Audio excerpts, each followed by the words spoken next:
when you have that clarity of, okay, what does my heart want?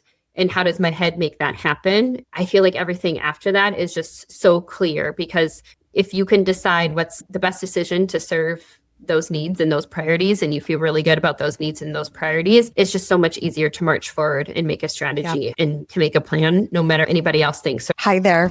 This is Her Intentional Reset, a podcast for women in midlife curious about whether the career they chose 20 years ago still fits. Hear from women who've made pivots big and small, discuss the practical realities, the trade-offs, and whether the change was worth it. I'm your host, Molly Whipperford, and I want to thank you for joining. If you're new here, welcome. I'm glad you found us. And in between episodes, come join us on Instagram and Facebook at herintentionalreset.co, that's .co, for guests behind the scenes and what's coming next. Now, meet Christina or Tina Hegna, owner, Burn Boot Camp, Maple Grove, Minnesota. Tina spent more than 15 years building a career in accounting, a world grounded in precision, structure, and disciplined decision-making. Her experience went far beyond the numbers, giving her a deeper understanding of the foundational elements that drive strong businesses, including financial analysis, strategic planning, business operations, and organizational structure. But something shifted when she walked into a Burn Boot Camp as a member and discovered not just a workout, but a community that changed her. What began as a personal commitment to fitness quickly evolved into something bigger. First, one franchise, then 2 more locations, and eventually a thoughtful decision to scale back to one, the location where it all began. Today, Tina owns and operates Burn Boot Camp in Maple Grove, where her experience truly comes to life.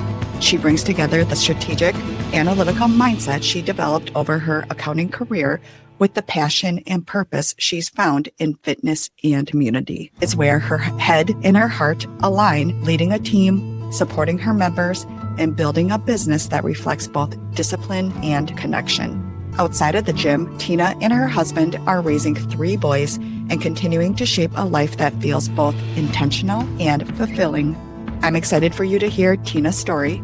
This is Her Intentional Reset. Hi, Tina. Thanks for being on today. Thanks for having me. I'm so excited. Yes, me too. And Tina, I have to tell our listeners how we know each other because I think it sets up your story perfectly.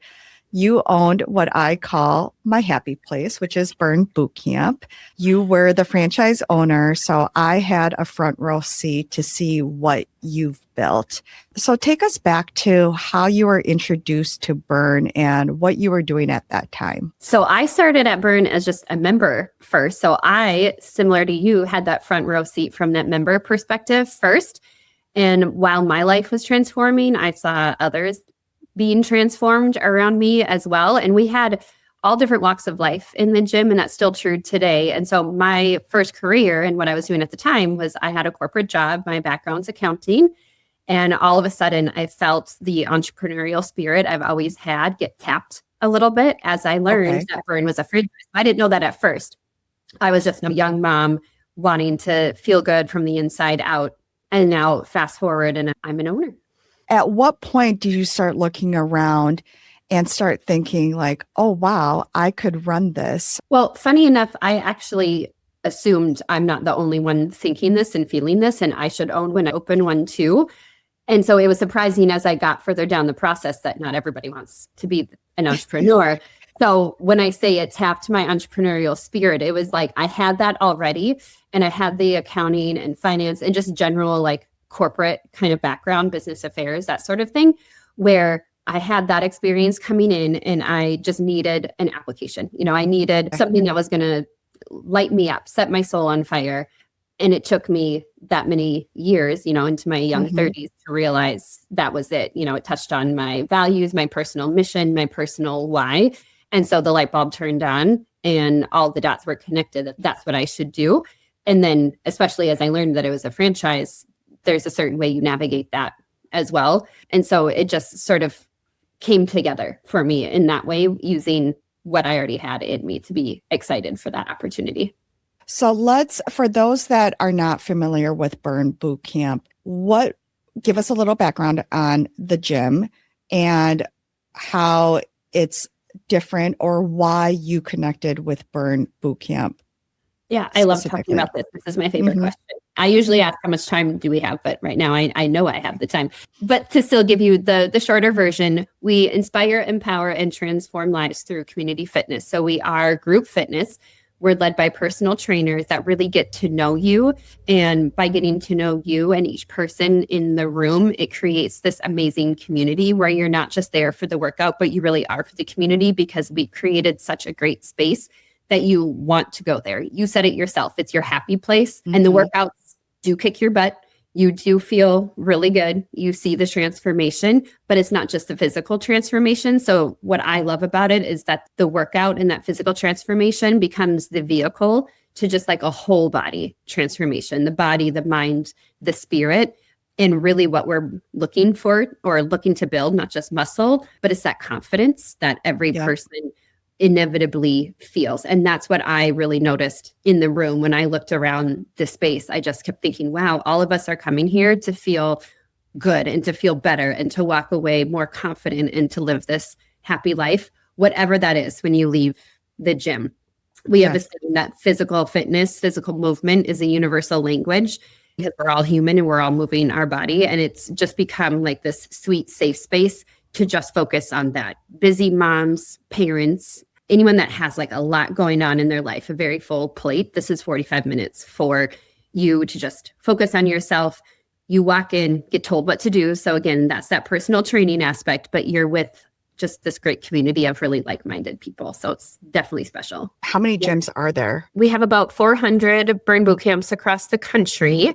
And we just recently passed 150,000 members, which is incredible Wow. when you think about how many lives are being impacted. It's incredible to think where it was when I first got into this back in 2019 is when Maple Grove first opened. We were location 202, something like that. Oh. And just the reach with that impact is just so incredible when you think this whole brand started in a parking lot. And now here we are. You mentioned before that you always had that entrepreneur spirit. Where did that come from? Well, a few things. So as a child, I just saw myself being a leader, an inventor. I actually thought I needed to create something from scratch. So Shark Tank was actually my favorite show. And so I would watch that show diligently and think, gosh, like, why haven't I come up with my idea yet? So it was pretty clear that I was like in training. And so accounting made sense to me. I fell into that in college, stayed very much in the business corporate side. And the things that I loved to do always tapped back into kind of education, the financial storytelling of it a little bit, where it was making it applicable. It wasn't just counting pennies and getting lost in Excel spreadsheets, which all accountants love to do. And I still do. But it was that like real life training, tapping into some of the interests and passions that I already had. I'm a big mission-based kind of leader and business person as well, where it was just finding the right application for what I was going to do with that. Okay. And so it was just a matter of time. I might have been 60 before I found what that was going to be. I don't know. But I was ready for it in my 20s. I just didn't know what to do with it. So, Tina, what is your mission and what are your personal values that motivate you? I love this question. I talk about this all the time. And what it boils down to is inspiring people to live a happy and confident life. And that's it.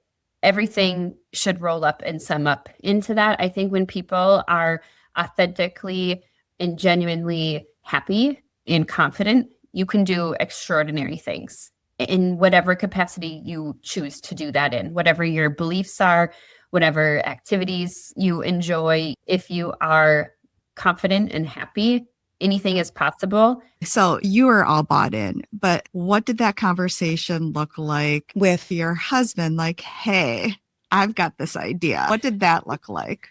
This is so funny. And it would be fun to hear his side of this as well, because I've had a lot of ideas. One thing about entrepreneurs is that they have a lot of ideas, and you'll have way more ideas than ones that you'll actually move forward with. And so my husband was honestly waiting for me to move forward from this idea because I've brought up all of my ideas in the past. And so this was the one that stuck. And that's when he was like, oh my gosh, she won't stop talking about this.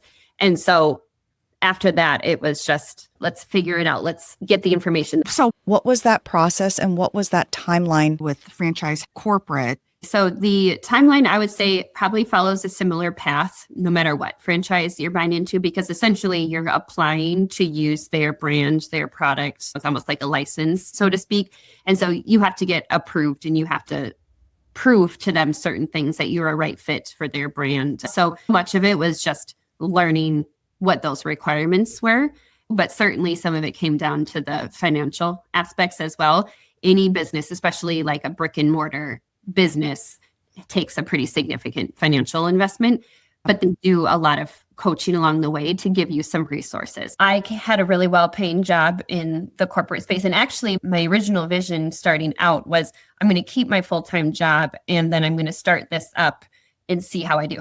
Am I good at it? Do I like it, et cetera, before I let go of the salary and the benefits and everything else.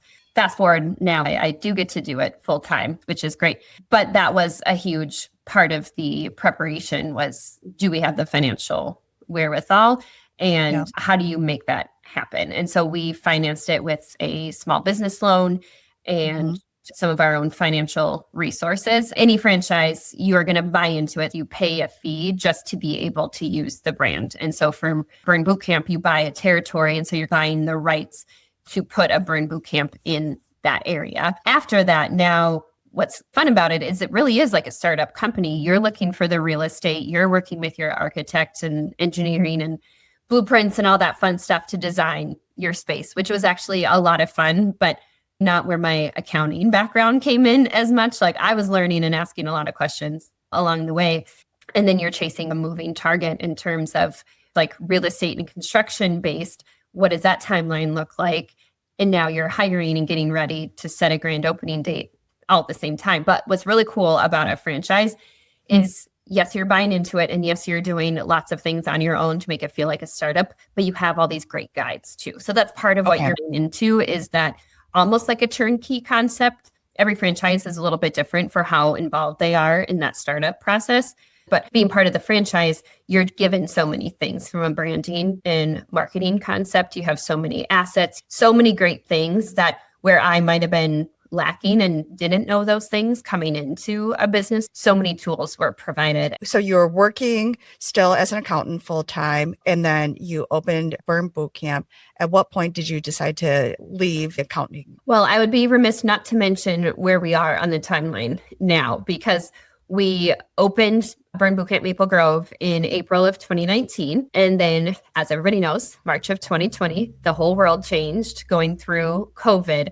So while my original idea was, okay, let's test the one location, make sure it's successful, my plan did not include a pandemic. So that threw a monkey wrench into things for a little while before I decided what would I do next. And along the way, I did decide I want to impact more communities. So I bought another territory. And then around the same time I was building my second one, the opportunity to buy the gym that I started at, your gym in Eden Prairie, came along. And so I said yes to that. Going from one gym to 3 gyms, it was a challenge in a lot of ways, lots of learning opportunities. But ultimately, it was the final push I needed to say, okay, if I'm going to be the owner for 3 gyms, my corporate full-time job will no longer fit. And so that was the time that I did step away. Ideally, I would have gone part-time, but it's all about finding the right fit. And it kind of depends what your role is. I had a pretty important role, not to toot my own horn. I really did enjoy it. And it was a really great fit for me. I just wanted to do it a few less hours so that I would have more hours for the business. But ultimately, it was the right move to be able to go all in on the 3 locations at that time. And then I did sell 2 of my locations this past summer. And so now I'm back to the 1 gym, and I do some part-time contract work because I think once you're an accountant, you're always a little bit of an accountant. I'm helping my old company as they have various needs throughout the year. It's a great fit. And here we are. Like, I'm kind of living the vision I originally had. At some point, you became a personal trainer too. So when did you decide to also add on that role to your plate? I wish I could remember exactly what I was thinking that day, but part of it definitely was, okay, you own a gym and you can do all the behind the scenes stuff, but you probably should, as an entrepreneur, know how to do the thing that you're selling or offering. Okay. I did realize I actually do want to do this. It's a little bit tapping back into my values, my yearning for just educating and helping others. It just brought me that much closer to my mission in doing all of this, where I got to be part of somebody's story in a way of just making that connection. Watching someone do a push-up from their toes for the first time and having a hand in that is just an incredible feeling. It's their work, but to know that you made an impact on that person, that they believed that they could, and so they did, is really special. And it's honestly one of the favorite parts of my job now. And I think it makes me be a better owner because I also know how to deliver what it is that we're on. Yes. And you've got a front row seat to help members achieve their personal goals. That's incredible. Now that you've scaled back, where are you at now? What does that feel like for you, for your family? Well, it's been about 7 months since I sold the 2 and started getting settled in to what this looks like now. It took some time to find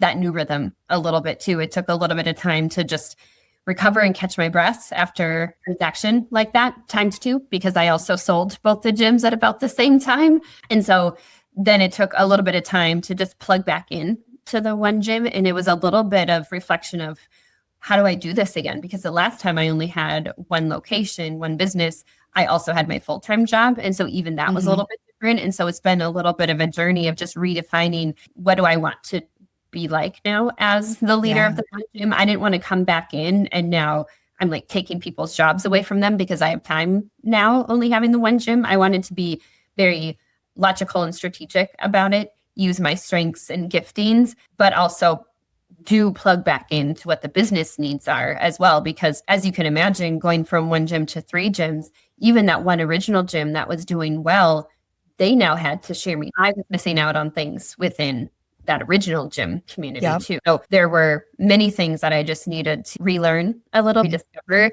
get intimately closer. And okay, let's buckle up and set some big goals here now too. And I train sometimes. I'm not on a regular schedule, but when I do, I'm very connected to the members because I am able to know them and what they're about. I support train a lot. So one of our camp times in the morning requires 2 trainers, honestly, sometimes more, which is a great problem. It's very exciting, but it is one of my favorite parts of the whole thing. But part of what makes me so successful now, maybe compared to how I could have done it a year or 2 prior, is I'm there consistently enough where I absolutely know, this person has the shoulder injury, this person's pregnant, this person, it's their first day. And the way I can work in the room and have a connection and still be able to call out someone from across the room to pick up the heavier weight or go deeper in the squat, giving me so much joy and fulfillment that is going all the way back to my original why and that original fire. And you mentioned this earlier, you still are doing some of the accounting work from your past company as well.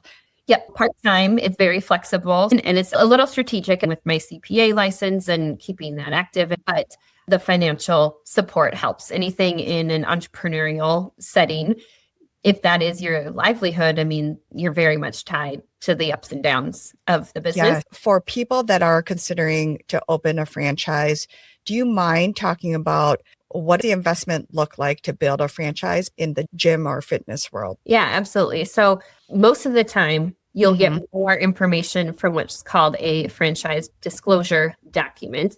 In order to get your hands on that, you do fill out an intake form from the franchise. They might vet out a little bit, and it includes some confidentiality and that sort of thing. But basically, you don't get all of those details until you sign the form and you get that disclosure document. And then in any franchise, federally, there's a law that you cannot get that franchise disclosure document and sign it to actually move forward for 14 days. And so it's like a blackout period. But once you get that document, you are required to use that time to your discretion to do the research, due diligence, that sort of thing. Because once you do sign the actual franchise agreement and pay, you're in. You're legally tied now to say, I'm going to do this and I'm going to follow the rules. These are the steps now to open the gym. So you'll pay the franchise fee to the franchise. And then for the most part, everything else is you paying the vendor, you getting your own attorney, your own architect and engineer, a real estate broker. And so the financial considerations for some of those services will vary. But in terms of Burn Boot Camp, total investment, it's a very big range. I would say minimally now is 250 to 300,000 for a total investment, up to 500,000, maybe more. And so much of that comes down to construction. Even in the time that I built the first gym in 2019 to the second gym a couple years later, 2021, went up a lot more. I did some research a couple years ago for construction costs, and that would have been even double what it was in 2021, and maybe even for a smaller space. So some of that is just costs across the board, service costs going up, materials, supply chain, all of those good things.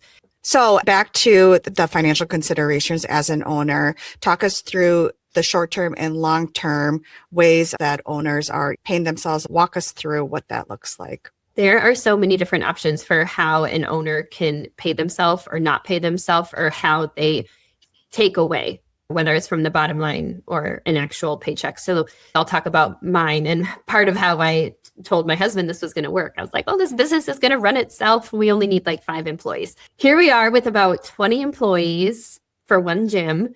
And that is a pretty decent average number across Burn Boot Camps, by the way, just with that experience we offer, especially the complimentary child watch and having a trainer as well as our BAs or Burn Ambassador. A lot of employees make that team come together, and you could be a hands-on part of that team, like actually scheduled, and now you're fulfilling a shift. Or you could be the extra set of hands, the backup. That's where I saw my role in the beginning. Obviously, I'm a trainer now. And so I am a backup, and I do plug and play, and I don't pay myself. So I do not take an actual W-2 paycheck. My company structure is an LLC. And so at the end of the day, the results of the company, they just roll up into my basic 1040 tax return. So regular household tax return that most everybody files. But there are some locations, depending on their overall structure. There's a few franchise partners that own 10 or more locations, very much more of a structure that looks more like a corporate structure with their own little headquarters and probably incorporated entities versus LLCs. And so then that structure opens up some other opportunities for how they might get paid. But there are locations where it's very normal, where maybe the lead trainer is also the owner, or the operations manager is also the owner, or both. And so you can run a much leaner team if you are planning to actually be in those seats, and now you're on the schedule. Whether you draw an actual paycheck or not, that could still vary. But if you're not paying out as like a payroll cost, your bottom line is higher. And so your take home from that now is going to be higher. And so then there's all those options in between. And again, it really does depend on the size of your enterprise and really what else you have going on. I mean, part of the plan in the beginning for my one location was, I'm going to just invest in that company, get it going, stay actively involved, but just to keep reinvesting or building that savings and the wealth. That was the plan pre-COVID. And then having my regular paycheck outside of that is how I kept the personal finances alive. Yeah. So that's evolved as we go. Okay. And then long-term, what are your goals with the franchise? I'm going to keep doing this until like I physically can't anymore, or if I won the lottery, I might be too busy traveling the world. So a lot can change and happen. And like I said, still going to be attached to that mission and that why, but I do want to retire one day. And I do want to be an active grandparent when my kids start having kids. I want to help my kids go to college. So there is that financial benefit, that return that you do want to get. And for me personally, for the last several years, I haven't been contributing in the same way to retirement accounts and college accounts like I would have with a direct paycheck deduction. But now, as I think about what's coming up ahead, I've got some time before my kids go to college. Now, as we work on paying off debt, the next thing will be to be putting that money into their accounts now. And then fast forward to when we do retire and we do sell the business or whatever our exit strategy looks like, I'm hoping to land in about the same spot as I would have if I would have been saving all along. So ultimately, the goal is setting ourselves up for that. And hopefully between now and then, we're able to make the memories and do all the trips now. It's honestly my favorite thing to do, is to go on adventures and travel with the family and see new places. That's a core part of how our family operates. Switching gears a little bit, but still under the practical considerations umbrella, you brought to the table this strong accounting analytical background. What did you have to learn about being a business owner. Yeah, so very lucky to come in with everything that I had. Definitely had things to learn. I was so confident in what I knew, and then I knew the things that I didn't know. And so I felt very comfortable and confident to be resourceful and aware of where I needed that help. My background in accounting afforded me a lot of leadership opportunities, and I loved leading people. So that wasn't even a concern for me going in, except as I realized that in order for this gym model to work with all the employees that it takes to be open at 4 a.m. and close at 7 p.m., you have a lot of part-time employees in there. And I had not managed a team of part-time people. And I have the most beautiful, lovely people on my team. And I loved getting to know each of them. I loved when they would believe the mission and want what's best for our community too. But at the end of the day, it is a lot more people to manage on the schedule, and everybody works different shifts. And so that just had a lot of complexities and challenges that I was not ready for. Not that I couldn't handle it, but that rocked me a little bit sometimes when I didn't actually always know the right answer, or trying to schedule meetings that don't work for people because of their shift schedule and availability and that sort of thing. So definitely some things that I had to learn just from like a leadership perspective in that way. I sometimes consider myself the chief culture officer because I want to make sure that what Burn Bootcamp, my location anyway, Maple Grove stands for, is that extension of. And so it's really hard to bullet point what that looks like. I'll tell you, it's a lot of communication. If you are not a good communicator now, go invest in some classes, get some experience, as that's going to be necessary, especially as the leader of the organization. You know, people aren't in your head in any role. So you do have to learn how to communicate what is in your head. And especially if you're the visionary of a company, you have to be able to articulate that and pass that on so that whatever you feel in your head and in your heart is what carries through. And that is the culture you want to have. And that is the experience you want your members or your customers to have. And then also there's a whole lot to HR that I knew a lot of pieces of, but I wasn't necessarily an expert in various labor laws and just kind of establishing the processes by myself for the first time. Luckily, again, very aware of what I knew. And so I had places to start. But the really great thing is there's just so many ways to find people that do know. And so if you are a self-aware person, and if you are just eyes wide open to see the whole picture, you just find the help sooner rather than later. Don't sit and struggle and try to figure it out yourself. And every business is going to look different. Your skill set is going to look different. But as long as you're aware that that's what it takes, find a way to resource that. I have an accounting background, so I do my own bookkeeping. I know lots of people that want to touch QuickBooks with a 10-foot pole. And so you just fill the gaps. You either find a way to learn it or you find a way to outsource it. And you just include that in the model. And always coming back to our mission and our why, and ultimately what we want for our community.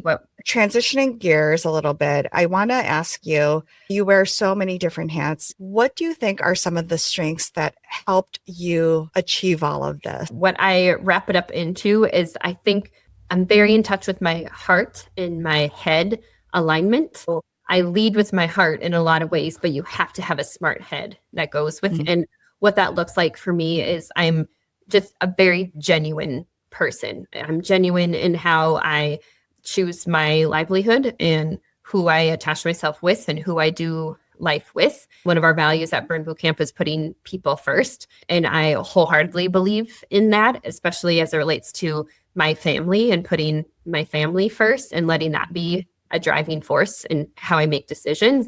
And when you have that clarity of, okay, what does my heart want? And how does my head make that happen? And if I feel like I'm right by those people or those things, I feel like everything after that is just so clear, because if you can decide what's the best decision to serve those needs and those priorities, and you feel really good about those needs and those priorities, it's just so much easier to march forward and make a strategy and to make a plan, no matter anybody else thinks. So I didn't always have that clear connection of how to do that. In fact, I probably led with my heart too much. And I would just tell my head to kind of simmer down. We're going to figure it out. If there's a desire in my heart, we'll find a way. But I found my limit.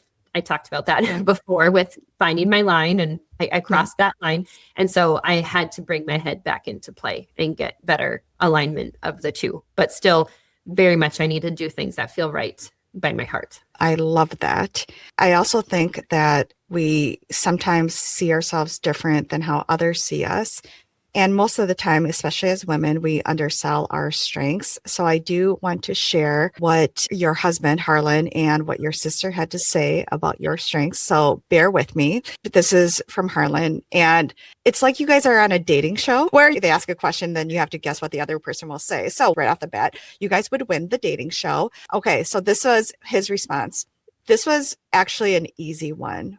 Heart and passion. They are two separate things, but they work hand in hand.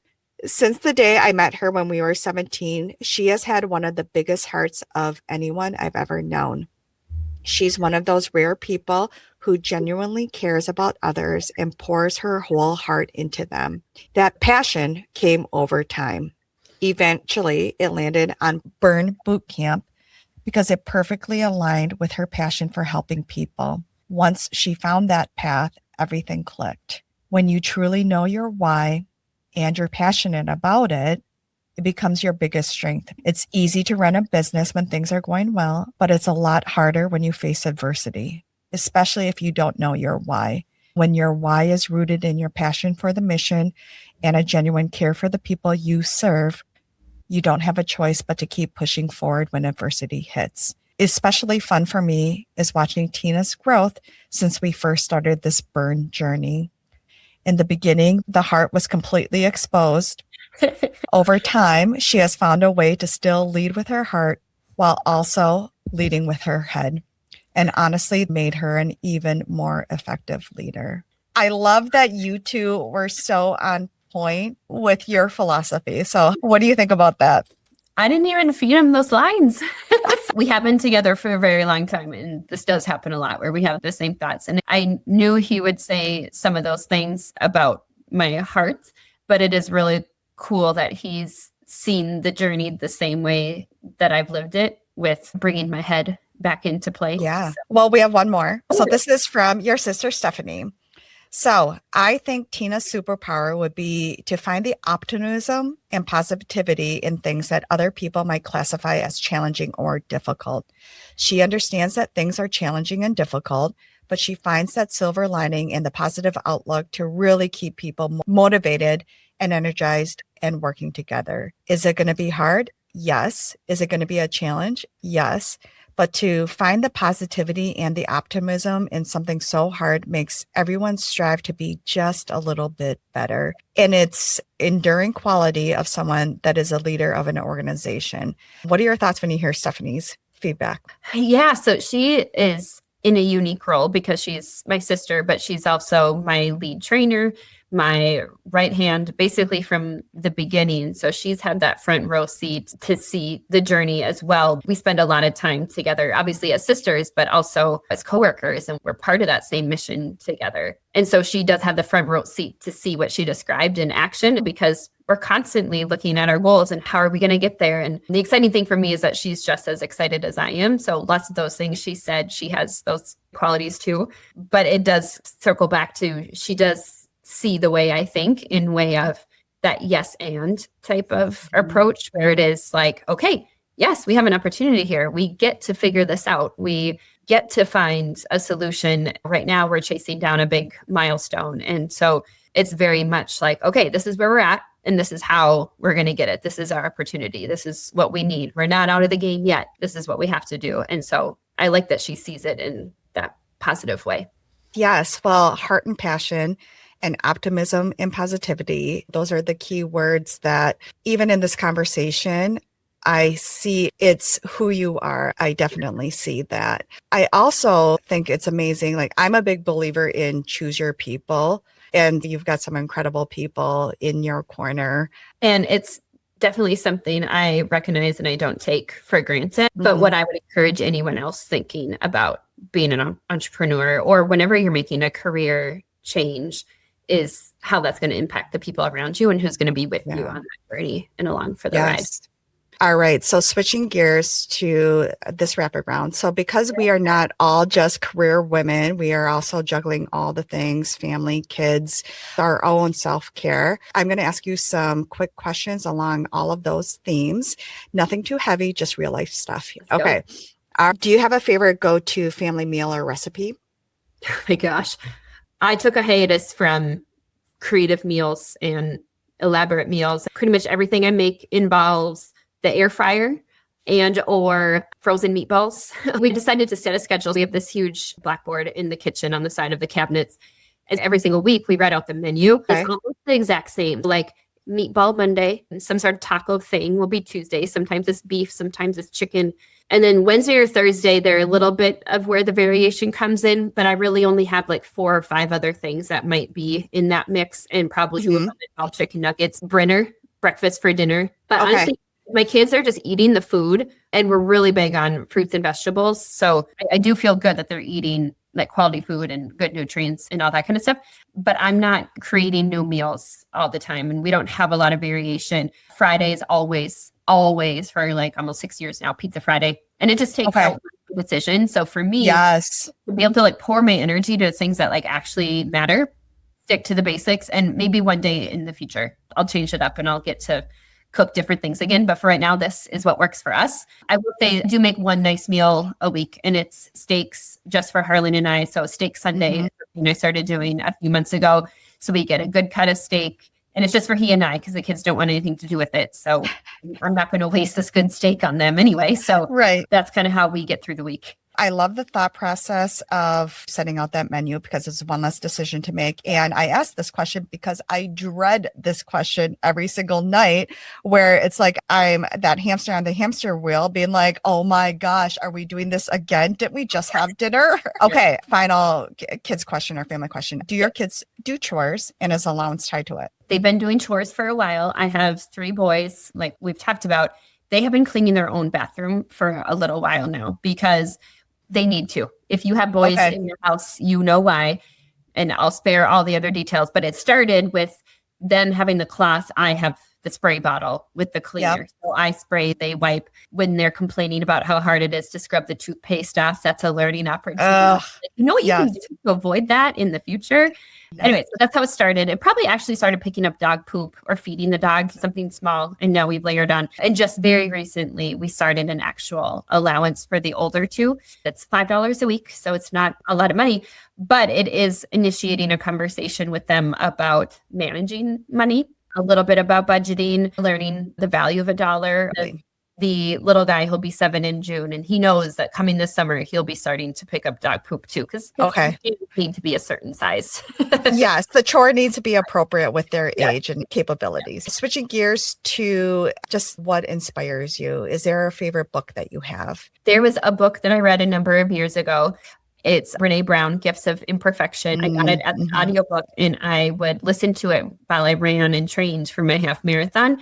And I still remember exactly where I was. And I blurted out like, aha, or, something audible outside, like other people could hear it while I was running, because she was talking about making different connections of why you are the way you are type of thing. And it was the first time I made the connection of the reason why I'm a perfectionist is because I was paid to be that way as a child. I got money, like $10 for every A on my report card or something like that.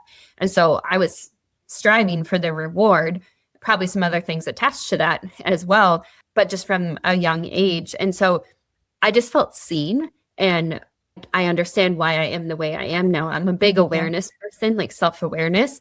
And that was an epiphany to say, oh my gosh, this is why I'm this way. And it didn't change anything. I still am who I am. But it was like this answer that I didn't know I was really looking for. And it was after I read the book that I started calling myself a recovering perfectionist, because now I'm aware of it and I know why. What is your one non-negotiable for your well-being? This has been an evolution. So I'll back up a little bit first. I was 32 when I first started Burn Boot Camp as a member back in 2017. And I was very curious about like, how fit could I be? Or, how lean could I get? What if I could actually see what I'm capable of from muscle strengths and all of that?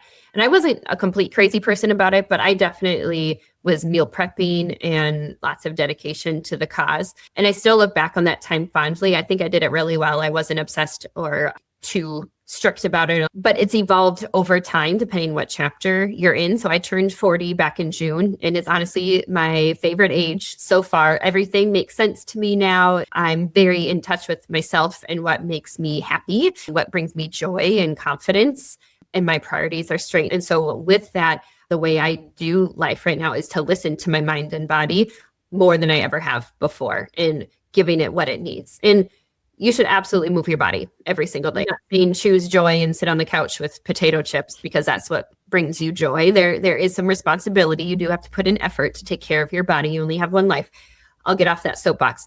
But where I used to work out 6 days a week, sometimes twice on Saturday or sometimes 6 days a week at Burn Boot Camp and then a long run on Sunday, that doesn't bring me joy anymore. And there are some times that I do choose sleep or I do choose a slower morning. And so I just have to listen.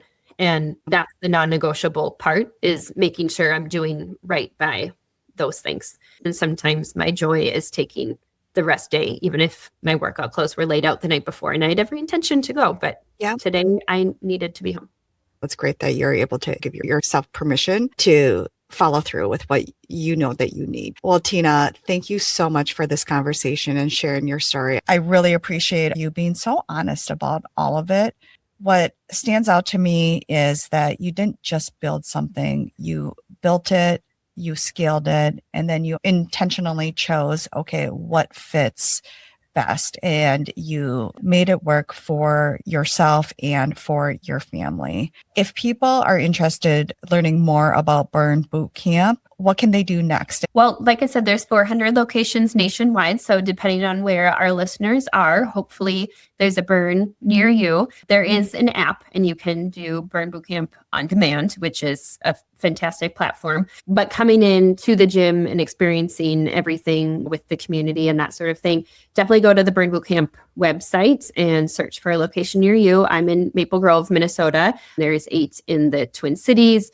And I think we're in maybe like 42 states across the country. Go to our website. Most burns offer at least your first camp for free.